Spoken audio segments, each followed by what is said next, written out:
Pak Herman Handoko selaku Kepala Divisi OT Regional Nusantara.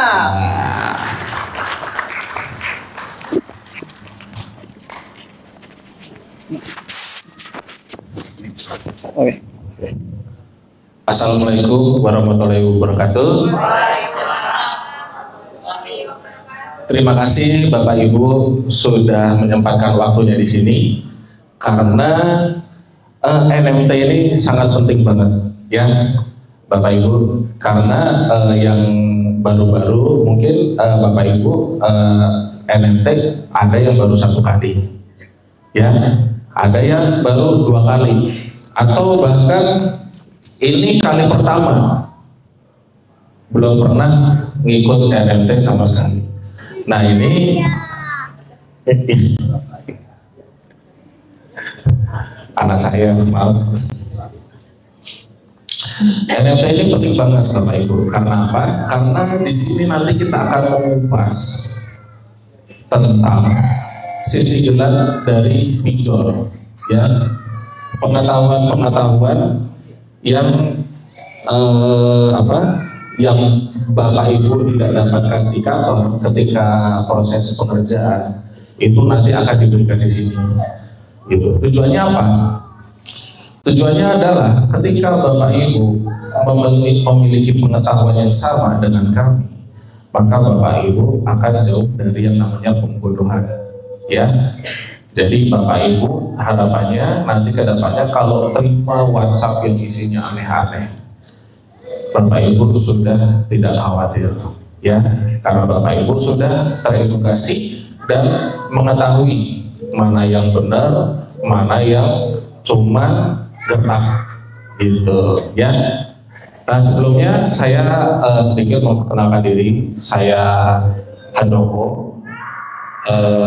Background saya dulu memang saya pernah kurang lebih 12 tahun itu memang berteman dengan Pak Ujai gitu. Waktu itu beliau masih mengerjakan bisnis multi level marketing gitu. Saya diajak, jadi saya jadi downline-nya beliau. Nah, dari Pak Ahmad Maulana itu di situ saya belajar tentang ilmu komunikasi. Saya belajar tentang banyak hal lah, tentang perjuangan. Beliau ini sangat luar biasa. Tapi untuk mengerjakan multi level pada waktu itu, pada saat itu lumayan sulit karena pada saat itu masih zaman BlackBerry. Jadi kita nggak bisa bikin grup-grup WhatsApp kayak sekarang. Jadi memang benar-benar harus ngumpulin orangnya, jadi ya nggak jalan waktu itu. Akhirnya kami sempat kerja masing-masing. Saya bekerja jadi sales, Pak Ahmad Maulana masuk ke dunia perbankan, gitu. Pada awalnya saya sempat berpikir, pinjol, kan pinjol baik ya, ngasih pinjaman, gitu. Nah, setelah saya telaah, saya cek bunganya, saya hitung-hitung, ternyata pinjol itu memang bunganya lebih gede daripada bank, dan sistem penagihannya tidak manusiawi. Karena kalau kita pinjam di bank, nggak ada data kita disebar-sebar, betul ya Bapak Ibu ya. Nah dari sini saya berpikir, oh iya, betul juga ya. Nggak ada itu di bank, data disebar-sebar nggak ada. Contohnya, misal kita pinjam di KTA. Zaman dulu 12 tahun yang lalu itu kan masih ada KTA ya. KTA dari bank. Itu nggak ada tuh data disebar-sebar. Pinjol pun sama kan, ibaratnya nggak ada agunannya juga, tapi kok datanya disebar. Nah, setelah itu saya berpikir emang pinjol ini memang benar-benar hamba Bapak Ibu. Jadi dengan adanya Malahayati Konsultan, pikiran saya jadi terbuka dan akhirnya saya membantu, bahkan teman-teman saya di tempat kerja yang lama juga banyak datang ke saya dan masalahnya terbantu. Malahayati Konsultan nih Bapak Ibu. Orang melihatnya adalah jasa konsultan, betul ya? Jasa konsultan. Di luar sana konsultan banyak nggak Bapak Ibu? Banyak sekali Bapak Ibu. Bahkan yang mengcopy Malahayati hampir persis sama persis, ada nggak? Ada Bapak Ibu. Kenapa Malahayati sampai di copy? Gaya edukasinya, apa yang disampaikan itu sampai di copy sama konsultan lain. Karena apa?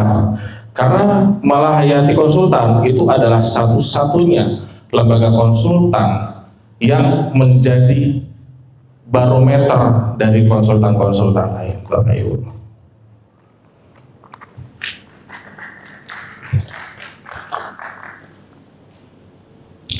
Yang dijual itu sebenarnya adalah keberanian Bapak Ibu. Kalau Bapak Ibu pakai jasa lawyer, surat kuasa itu cuma berlaku 6 bulan. Setelah itu Bapak Ibu harus perpanjang lagi. Kalau di Malahayati Konsultan, SKPP-nya itu tidak ada expired-nya Bapak Ibu. Jadi yang kami jual adalah keberaniannya Bang Ujai. Gitu. Tujuannya adalah keberaniannya ini nular ke Bapak Ibu. Gitu. Terus apa yang membedakan Malahayati Konsultan dengan konsultan lain Bapak Ibu? Ada yang bisa jawab? Ada yang bisa jawab? Ada satu lagi nih yang membedakan Malahayati Konsultan dengan konsultan yang lain. Ada yang bisa jawab nggak? Ya boleh Bapak. Ada izin dari Kementerian Hukum. Pakai mic Pak. Terima kasih. Maaf kalau saya salah jawab. Kalau Malahayati Konsultan lembaga yang punya izin dari Kementerian Hukum dan HAM. Ya. Itu ya Pak. Baik. Ya hampir Pak. Hampir. Di konsultan lain ada juga yang berizin juga. Mungkin yang lain bedanya Malahayati Konsultan dengan konsultan lain, ada yang mau jawab?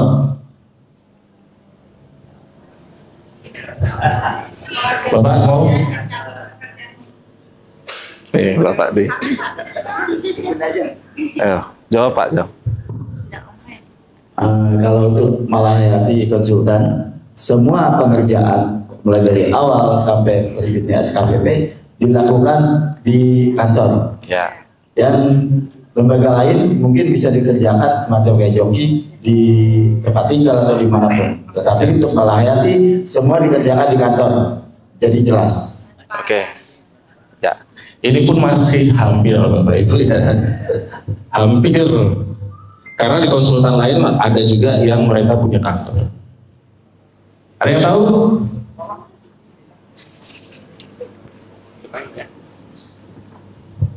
Izin coba menjawab. Mungkin di Malahayati itu pembackup-nya lebih lengkap, termasuk produk terbarunya itu yaitu yang legal. Mungkin itu Pak kurang lebihnya. Ini dia Bapak Ibu ya. Malahayati Konsultan adalah satu-satunya konsultan yang mendampingi nasabahnya sampai ke HRD Bapak Ibu.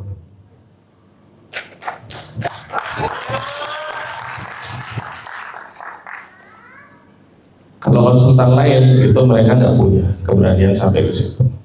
Bahkan Bang Ruben Pardosi ya, itu sangat luar biasa untuk membantu nasabah-nasabah kita yang kerja. Terakhir itu ada nasabah yang kerja di pabrik Bapak Ibu.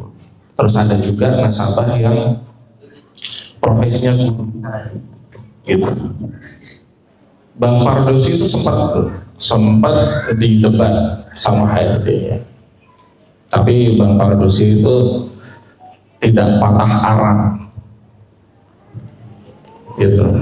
Ditanyalah ke HRD tersebut, untuk peraturan perusahaan ini sudah didaftarkan ke Dimnaker belum? Jawabannya belum. Nah itu langsung dihajar sama Bang Ruben Pardosi. Akhirnya teman kita nggak jadi dipecat Bapak Ibu. Luar biasa ya. Sampai segitunya loh, sampai ditanya loh, ini peraturan perusahaannya udah didaftarin belum ke Dirnaker. Jadi Malah Hayati ini nggak main-main Bapak Ibu. Ya, jadi emang benar-benar kita nggak hanya Bapak Ibu kita keluarkan dari jeratan pinjol, tapi juga kita jagain ini lumbungnya Bapak Ibu. Jangan sampai diotak-atik juga sama pinjol. Dahsyat ya.